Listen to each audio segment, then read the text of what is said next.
Because if you're not asking this question, you will regain everything you worked hard to lose. It's not a matter of if, but when. So before you jump into any new plan, always ask, does your new diet focus on weight loss or fat loss? And if you're not sure how to answer that question, let me make it really easy for you.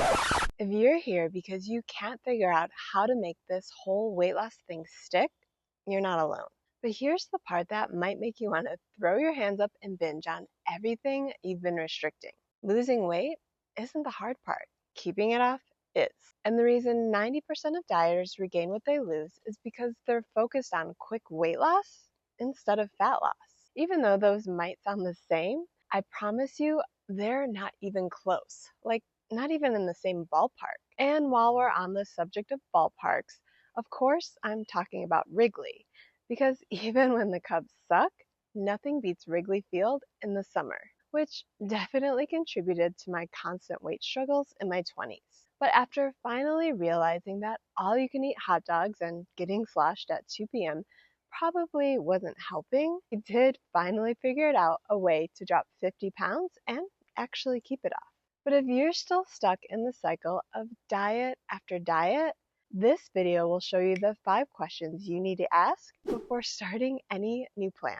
Because when you know how to spot the pitfalls before they completely knock you over, that's when you finally start getting results that stick. Let's start with the first question that most dieters try to avoid, even though every experienced dieter keeps screaming, your plan will never work if you keep setting yourself up for failure.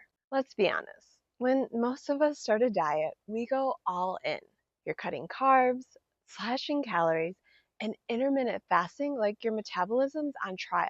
And when you see those big weight drops in week 1, you are ecstatic, thinking, yes, finally something's working. Except it's not. Because that first big drop, that's not even fat. It's just water weight you pee out whenever you drop carbs, slash calories, or you start running like a health influencer dashing to his ring light because some new study dropped and he has to be the first to shout, breaking news, like it's 2010 YouTube and he's trying to type first in the comments. Speaking of 2010 trends, if you keep cutting calories too low because your plan makes it easy not to eat, that's when you'll start losing more than just water, because you'll start losing muscle too. And muscle isn't just about how toned you look, because muscle is what's keeping your metabolism from completely tapping out. So when that plan becomes impossible to stick to, and trust me, it always will, that's when you'll regain every pound. But the next time you buck up and try again, well, that's when it'll be way harder since you only cared about quick weight loss, which also comes with quick muscle loss. But even if you swear your plan is working and you feel amazing right now, you still have to ask yourself this: is this diet too extreme for real life, especially your future life? Look, I used to swear by keto and intermittent fasting because I lost 100 pounds like it was magic. But you want to know what wasn't so magical? When my scale just kept shooting up no matter how low I cut carbs or how long I waited to eat. Back when I was committed to keto and fasting, skipping breakfast and cutting carbs felt really easy. But once the clock struck 40 and my hormones changed, my body was all, ah, that's so cute. But excuse me? Absolutely not. And I regained 50 pounds faster than I could type. Does anyone have a recipe for cauliflower bagels? And I'm a ridiculously fast typer. Like, my 9-year-old is still impressed that I can talk, upload a video, and type a really long caption all at the same time. The problem is, not only am I aggressive on the keyboard, but back in the day, any weight loss I actually experienced was only due to aggressive restriction, which always meant muscle came off along with the fat. And knowing what I know now, it wasn't just a little bit of muscle either, because the ratio of fat to muscle loss is about equal whenever you're losing weight too fast for your body to keep up. So even when I went back to my go-to let's restrict everything strategies, they didn't work because my body wasn't the same. And the truth is, neither is yours as you go through different stages of life. Like, if you were smacked upside the head with perimenopause early like me, then stressing out your overworked hormones with any extreme diet is the worst possible choice you can make. You may not realize it at the time, but tens of thousands of dollars spent figuring out why you can barely lift your exhausted head off the couch will definitely let you know that something's not right. And trust me, you never want to make it that far down the diet rabbit hole. So before you start any new diet, ask yourself, is this something my body can still handle 5 years from now once my hormones have completely shifted? Or will I end up doing even more damage next time that I have to start again since the diet didn't help me keep the weight off the first time around? Because the truth is, the more times you regain, the harder it gets to keep restarting. Which brings me to the next big red flag you need to think about before starting any new plan. I know that your friend just lost 20 pounds doing Whole30. And that fitness influencer you follow swears she got toned eating only ground turkey with a side of chicken. But here's the question you need to ask before following in her heroic diet footsteps. How long did she keep the weight off? Have you noticed her starting from scratch every few months after regaining a big chunk of weight?